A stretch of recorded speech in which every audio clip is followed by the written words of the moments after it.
Hello guys, তো আজকে কত রকম ফুলের সমাহার নিয়ে বসেছি। আর আজকের হচ্ছে ভোলানাথের নীল ষষ্ঠী, তাই জন্য ভোলানাথের পছন্দের কিছু ফুল নিয়ে বসেছি আর একটা ছোট্ট মালা গেঁথেছি। যেহেতু আমার ঘরের ঠাকুরটা প্রচণ্ড ছোট, বড় মালায় ঢাকা পড়ে যাবে। এখানে গোপালের জন্য গেঁথেছি আর এই দুটো এটা বড় ঠাকুরের জন্য। আর এখানে দেখো গোপালের ড্রেসগুলো যা যা আজকে পরবে সাজিয়ে নিয়েছি। এটা কিন্তু আমি বানিয়েছি। ফার্স্টে এই কানেরটা পরাবো ভেবেছিলাম, তারপর বললাম থাক, এই নতুন সোনার দুলটাই পরাই ওকে।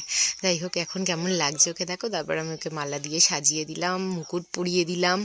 এত মিষ্টি লাগছে, একে একে ফুল দিয়ে আমি ওর চারিদিকটা সাজিয়ে দেবো। একদম আমি ফুলে মুড়িয়ে দিই গোপালকে আর কি। জানো তো, অনেক ভোরবেলা আমায় উঠতেও হয় ফুলের জন্য, কারণ আমাদের এখানে নইলে সব ফুল তুলে নিয়ে চলে যায়। আর যেহেতু আমার বাড়ির ভেতরে ফুল, ওই জন্য অতটাও সমস্যা হয় না। তাও তো ভোর 5টায় উঠে আমায় তুলতে হয়। আর এখানে দেখো গোটা সিংহাসনগুলো দর্শন করে নাও। আজকে নীল ষষ্ঠী, সকাল সকাল আমি ঠাকুরকে জল বাতাসা দিয়ে পুজো দিয়ে দিলাম। তারপরে বাবা বাজার থেকে ফল